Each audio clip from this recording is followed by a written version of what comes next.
이 시간 은혜 받을 하나님의 말씀은 구약성경 전도서 3장 1절로 15절까지 말씀입니다.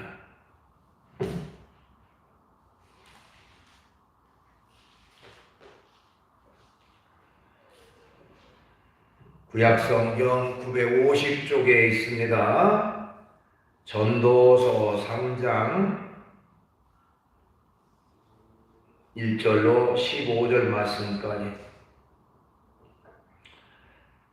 받들어 봉독을 하겠습니다. 범사에 기한이 있고 천하만사가 다 때가 있나니 날 때가 있고 죽을 때가 있으며 심을 때가 있고 심은 것을 뽑을 때가 있으며 죽일 때가 있고 치료할 때가 있으며 헐 때가 있고 세울 때가 있으며 울 때가 있고 웃을 때가 있으며 슬퍼할 때가 있고 춤출 때가 있으며 돌을 던져버릴 때가 있고 돌을 거둘 때가 있으며 안을 때가 있고 아는 일을 멀리할 때가 있으며 찾을 때가 있고 잃을 때가 있으며 지킬 때가 있고 버릴 때가 있으며 찢을 때가 있고 꿰맬 때가 있으며 잠잠할 때가 있고 말할 때가 있으며 사랑할 때가 있고 미워할 때가 있으며 전쟁할 때가 있고 평화할 때가 있느니라.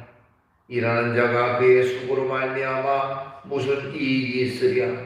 하나님이 인생들에게 노고를 주사 애쓰게 하신 것을 내가 보았노라. 하나님이 모든 것을 지으시되 때를 따라 아름답게 하셨고 또 사람들에게는 영원을 사모하는 마음을 주셨느니라. 그러나 하나님이 하시는 이 일의 시종을 사람으로 측량할 수 없게 하셨도다. 사람들이 사는 동안에 기뻐하며 선을 행하는 것보다 더 나은 것이 없는 줄을 내가 알았고 사람마다 먹고 마신 것과 수고함으로 낙을 누리는 그것이 하나님의 선물인 줄도 또한 알았도다. 하나님께서 행하시는 모든 것은 영원히 있을 것이라. 그 위에 더할 수도 없고 그곳으로 덜할 수도 없나니 하나님이 이같이 행하심은 사람들이 그의 앞에서 경외하게 하려 하심인 줄을 내가 알았도다. 이제 있는 것이 옛적에 있었고 장래에 있을 것도 옛적에 있었나니 하나님은 이미 지나간 것을 다시 찾으시느니라. 아멘. 말씀은 15절까지 받들어 봉독을 했습니다. 찬송 한 장을 같이 부르도록 하겠습니다. 오늘 주어진 본문 말씀 가지고 만사의 때가 있습니다. 이런 제목의 말씀으로 같이 은혜를 나누려고 합니다. 자, 세상 모든 일에는 다 때가 있지요. 때에 맞게 사는 것, 그것이 참으로 아름다운 삶의 모습이다, 이렇게 말할 수가 있습니다. 흔히 하는 말 중에 쇠는 닳았을 때 두드려라, 이런 격언이 있습니다. 제가 새가 식으면 구부려지지도 않고 펴지지도 잘 않습니다. 그러나 쇠가 달구어졌을 때는요, 구부리면 구부리는 대로, 펴면 펴는 대로 이 모양 저 모양으로 다 쉽게 만들 수가 있다고 하는 것입니다. 새가 잘 구워졌을 때에 두드리면 또한 단단한 새로 만들 수가 있고요.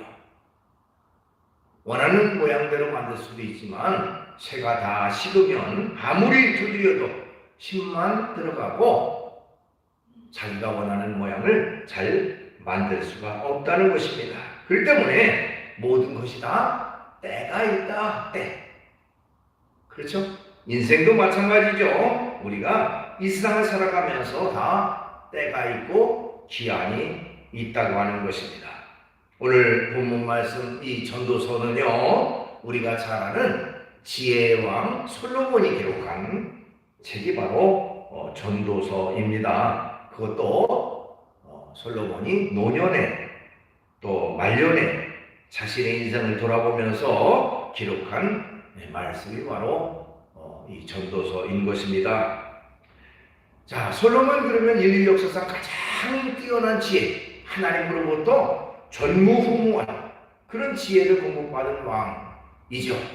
그 솔로몬이 쓴 지혜서 전도서를 통해서 우리도 삶의 지혜를 공급받고 또 올바른 삶의 방향을 깨닫게 되어지는 것입니다.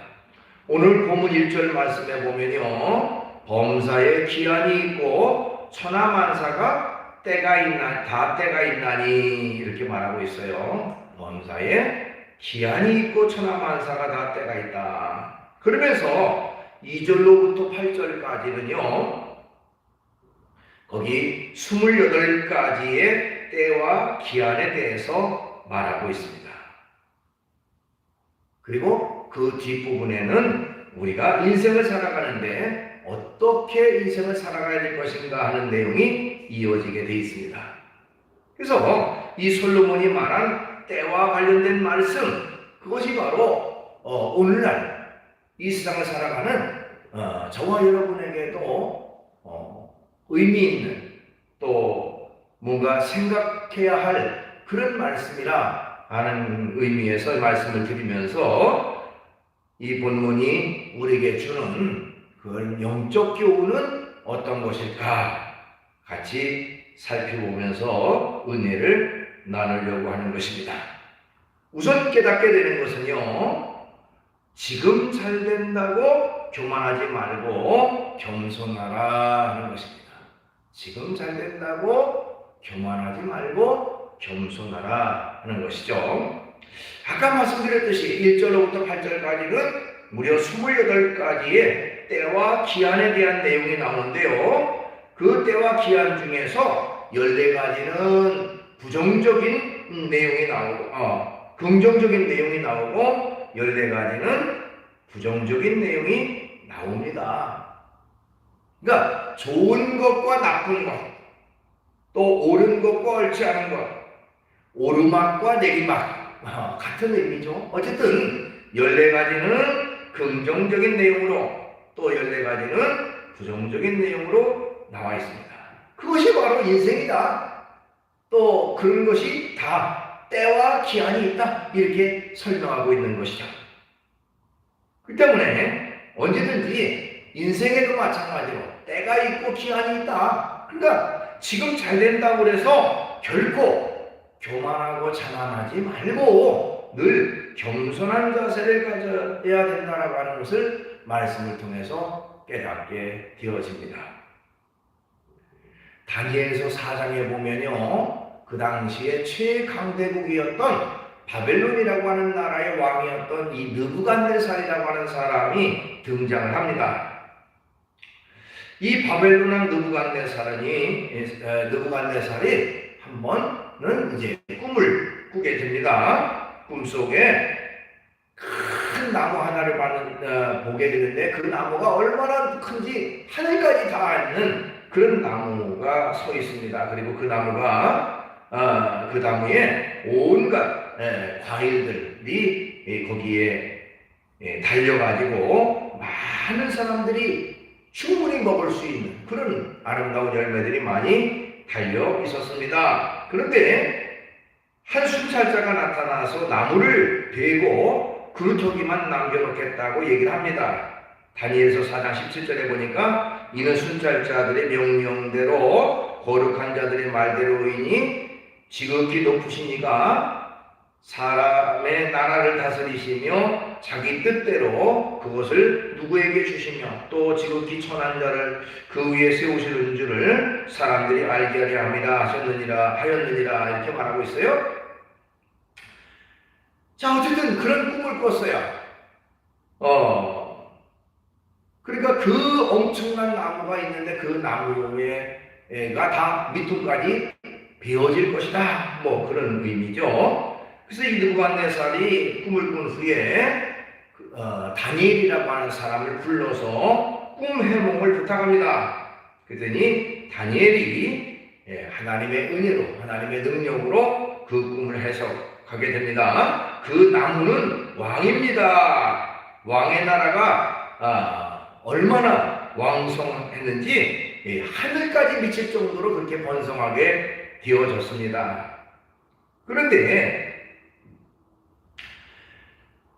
하나님께서 왕이 너무 교만하고 자만해서 결국에는 7년 동안 왕의 자리에서 쫓아낼 것이고, 그 후에 결국에는 지극히 높으신 하나님이 이 세상 모든 것을 다스리시는구나, 그것을 깨닫고 나서 다시 왕의 자리로 복귀할 것입니다 라고 하는 그런 해석을 해 놓았습니다. 자, 이제 그 꿈을 꾸고 나서 우리가 어떤 일이든지 충고를 듣거나 또 뭔가를 깨달았으면 그 깨달은 것을 일상 속에서 실천해야 마땅한 것이죠. 자기의 잘못된 것을 깨달았으면 잘못된 자리에서 돌아서는 것이 당연한 것입니다. 그런데 이런 경고, 이 꿈을 통한 경고, 교만함에 대한 하나님의 징계하심을 그 꿈을 통해서 깨달았는데, 그러나 이 느부갓네살은 그것을 실천하지 못했습니다. 즉 자신의 자만과 교만을 뉘우치지 않았어요. 그래서 그는 어떤 마음을 가졌냐면, 이 큰 바벨론, 전 세계에 가장 강력했던 이 바벨론을 내가 능력과 권세로 건설하여 나의 도성으로 삼고 이것으로 내 위엄과 영광을 나타낸 것이 아니냐 하고 오히려 자신을 떠버립니다. 자신을 자만하면서 내가 일으켰다, 내가 세웠다, 내가 이렇게 강력한 나라를 이끌고 있다라고 하는 자만 속에 빠졌습니다. 그때에 하나님께서 그를 왕의 자리에서 물리시고 7년 동안을 짐승처럼 살게 하셨다라고 말하고 있어요. 다니엘서 4장 32절에 보니까 왕궁에서 쫓겨나서 들짐승과 함께 살면서 소처럼 풀을 먹고 7년 동안을 보냈다고 말하고 있습니다. 그 과정 속에서 철저히 자신을 깨닫게 됩니다. 나는 아무것도 아니구나. 내가 이 나라를 세웠다고 내가 이 자만 속에 빠졌는데 역사를 이끌어 가시는 분은 하나님이시구나, 창조자시구나 하는 것을 그가 깨닫게 됩니다.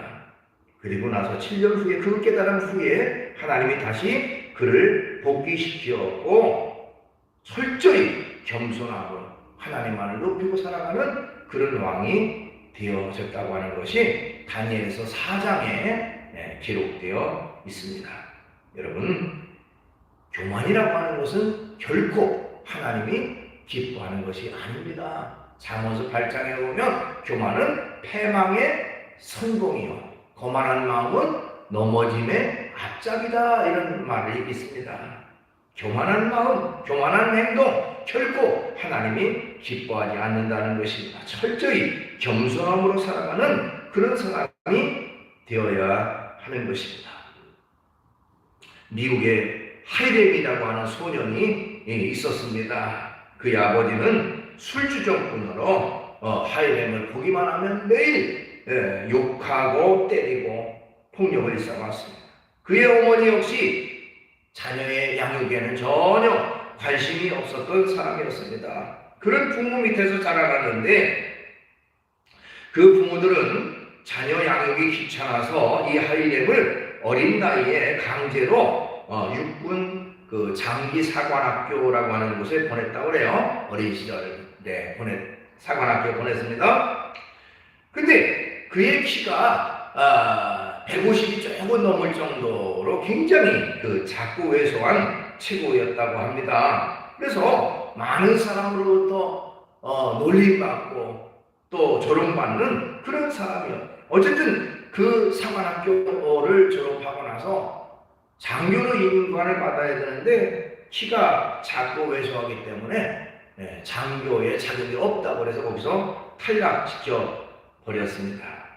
하지만 이 하이렘이라는 사람은 단사를 원망하거나 자기의 신세를 한탄하거나 하지 않고요, 묵묵히 자기의 고향에 와서 농사를 지으면서 보냈습니다. 자, 그러던 중에 미국의 남북전쟁이 터지게 되고요, 그때 그 장교가 필요한 그런 그 군대에서 이제 군대의 부름을 받고 장교로 이제 임관을 해서 국군 장교로 이제 활동하게 됩니다. 그 장교로 활동할 때도 그가 키가 작고 왜소하기 때문에 상관들은 물론이거니와 부하들까지도 그를 조롱하고 우습게 보고 그의 말을 잘 따르지도 않았다고 합니다. 그러나 그는 불평하지 않고 묵묵히 자신의 맡겨진 바 역할을 성실하게 다하고 겸손함으로 사람을 대했다고 해요. 다른 사람이 자신을 무시하는데도 불구하고 철저히 겸손함으로 인격적으로 사람들을 대하니까 그의 진심이 드러나게 됐고요. 한 사람 두 사람 그를 존경하게 됐고 그를 따르게 됐다고 하는 것입니다.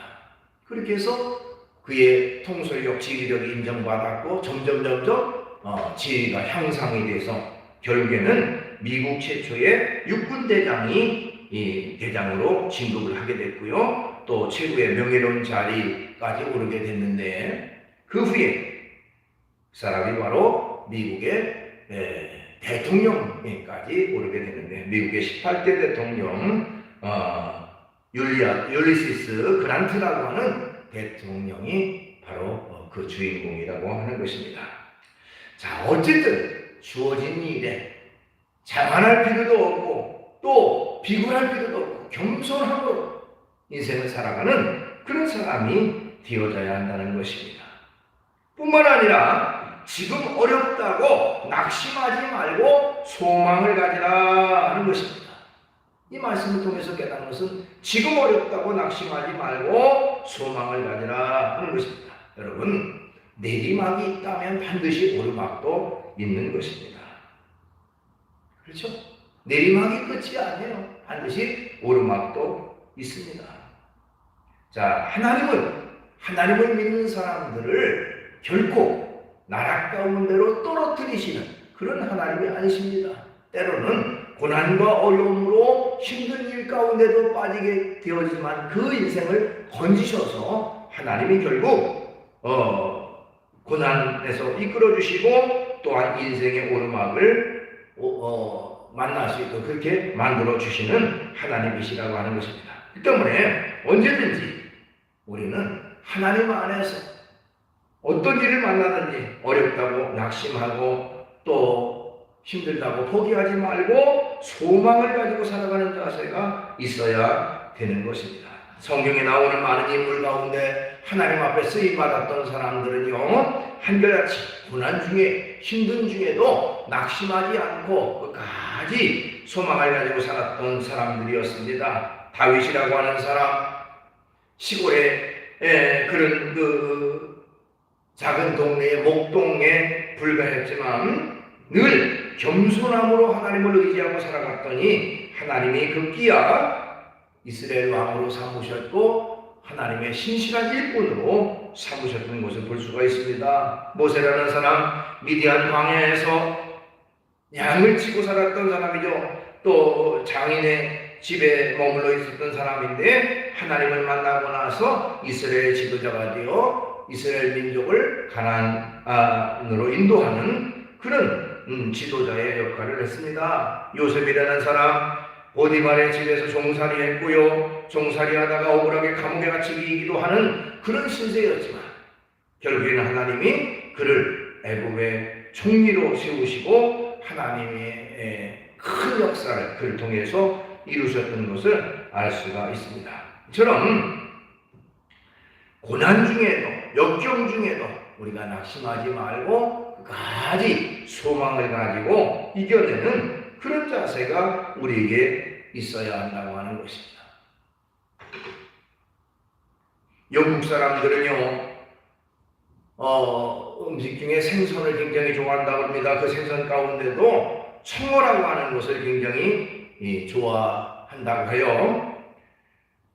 그래서 영국에서는 이 살아있는 청어가 굉장히 비싼 값에 거래가 되는데, 근데 이 고기잡이 선원들이요, 청어를 잡아가지고 육지까지 살려서 가지고 오는 숫자는 얼마 되지도 않는다는 것입니다. 청어는 굉장히 성질이 급해서 육지에 도착하기도 전에 금방 죽어버리는 그런 생선이었다고 합니다.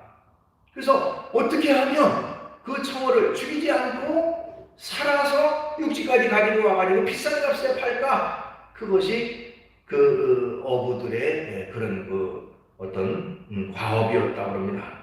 그러던 중에 한 지혜로운 선원이요, 청어 수족관 속에 우연히 이 상어 한 마리를 넣어두었더니 그 상어가 배가 고프니까 청어를 잡아 먹겠죠. 몇 마리를 잡아 먹게 되고, 그런데 그 청어들은 또한 이 상어에게 상어가 움직이기만 해도 잡히지 않으려고 이리 갔다 저리 갔다 막 움직이고 하다 보니까 아주 그야말로 놀랍게도 그 청어들이 육지에 도착할 때까지 살아가지고 싱싱하게 살아가지고 있었다는 것이죠. 그래서 청어잡이 어부들이 이 방법을 통해서 청어를 산채로 가지고 와고 많은 돈을 벌게 됐다. 그리고 지금도 그런 방법들이 통용되고 있다고 하는 것입니다. 어떻게 보면 우리가 인생을 살면서 상어와 같은 그런 고난, 그런 어려움이 우리를 도사리고 있을 거예요. 고난 자체는 너무너무 힘들고 어려운 일이에요. 그러나 그 고난이 오히려 나에게 유익이 되고, 고난 때문에 내가 더 인생을 힘있게 살아갈 수 있는 그런 계기가 된다고 하는 사실도 우리가 또한 기억을 해야 되는 것입니다. 하나님은 합력의 선을 이루신 분이라고 성경 기록하고 있습니다. 때문에 고난 그 자체만 바라보지 말고, 어려움 자체만 바라보지 말고, 그 고난을 딛고 일어선 자에게 주어지는 놀라운 영광과 축복과 상급을 바라볼 줄 알아야 한다는 것입니다. 그 때문에 고난만 보지 말고, 어렵다고 낙심하지 말고 소망을 가지고 살아가는 그런 자세가 있어야 되는 것입니다. 그 다음에 이 말씀을 통해서 또한 우리가 깨닫는 것은 현재가 중요하니 현재에 충실하라는 것입니다. 현재의 중요성입니다.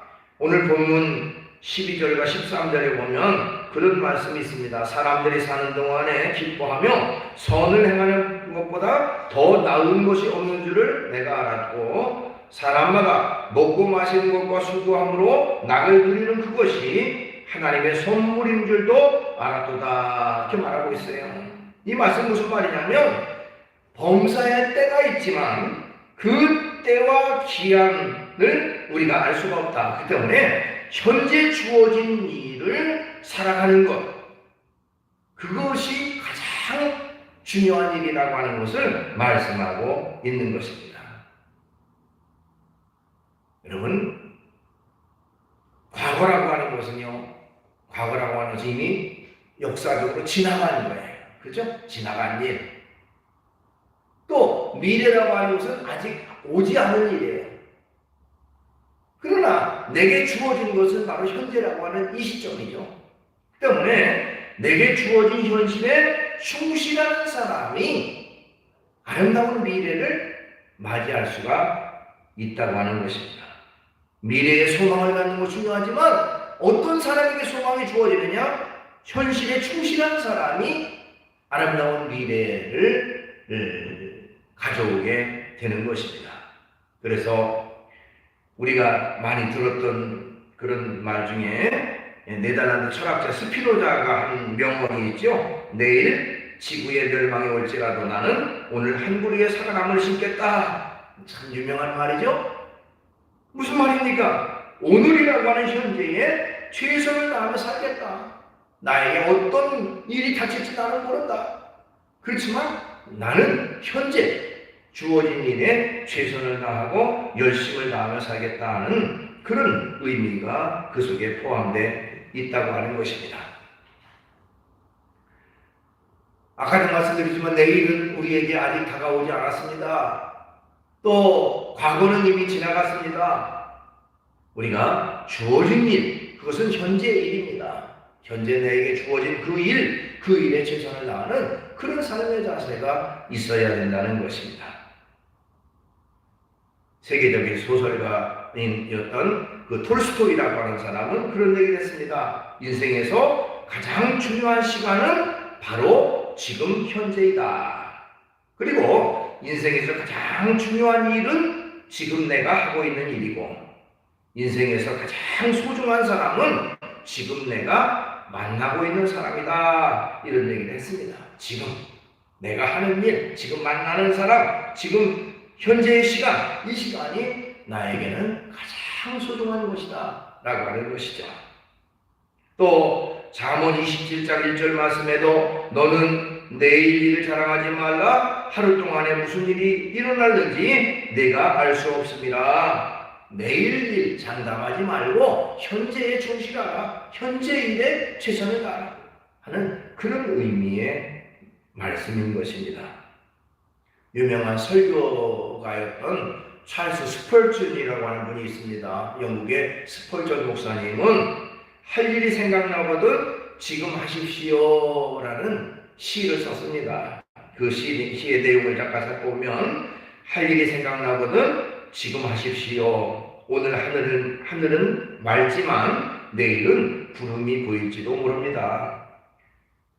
어제는 이미 당신의 것이 아니니 지금 하십시오.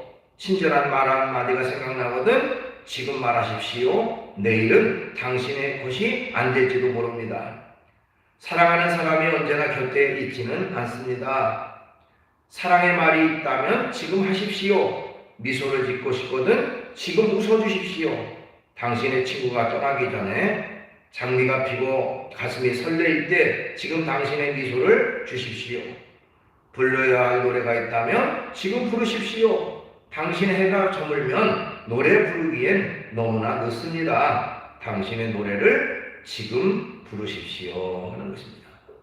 다른 사람을 사랑하는 일도, 미소를 보내는 일도, 또한 노래 부르는 것도 지금 해라. 시간이 지나면 또 앞으로 어떻게 상황이 바뀔지 모르니 지금 그것이 중요하다 하는 것을 말하고 있습니다. 성경에도 지금 충성하는 사람, 지금 맡겨진 일에 최선을 다하는 사람, 그 사람이 하나님의 칭찬을 받고 하나님의 큰 상급을 받는다고 말하고 있습니다. 마태복음 25장 21절 그 주인이 이르되 잘하였도다 착하고 충성된 종아 내가 적은 일에 충성하였으매 내가 많은 것을 내게 맡기리니 내 주인의 즐거움에 참여할지어다. 작은 일에 충성하는 사람, 현실에 충실하는 사람에게 하나님이 많은 것을 맡기시고 더 큰 축복을 베풀어 주신다고 말씀하고 있는 것입니다. 그 때문에 언제든지 우리는 현재가 중요하니 현재에 최선을 다하는 그런 삶의 자세가 있어야 됩니다. 말씀을 정리합니다. 세상 모든 것에는 다 때가 있다고 말하고 있고 기한이 있다고 말하고 있습니다. 지금 잘 된다고 교만하지 말고 늘 겸손한 자세를 가지고, 또 지금 어렵다고 낙심하지 말고 소망을 가지고, 그리고 지금 현재의 삶이 중요하니 현실에 충실하면서 살아가는 그런 삶의 자세, 그것이 바로 우리의 모습이 되어서 우리를 사랑하신 하나님을 통해서 놀라운 은혜를 받고 힘을 얻고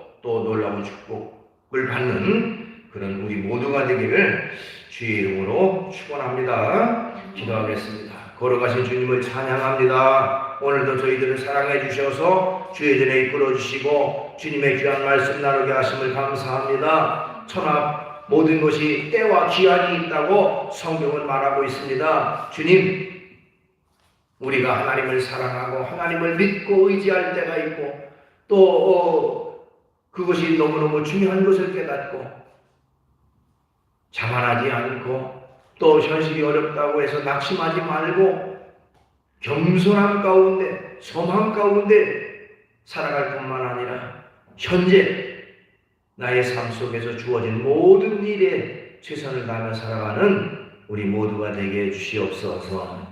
예수님의 이름으로 기도하옵나이다. 아멘. 찬송가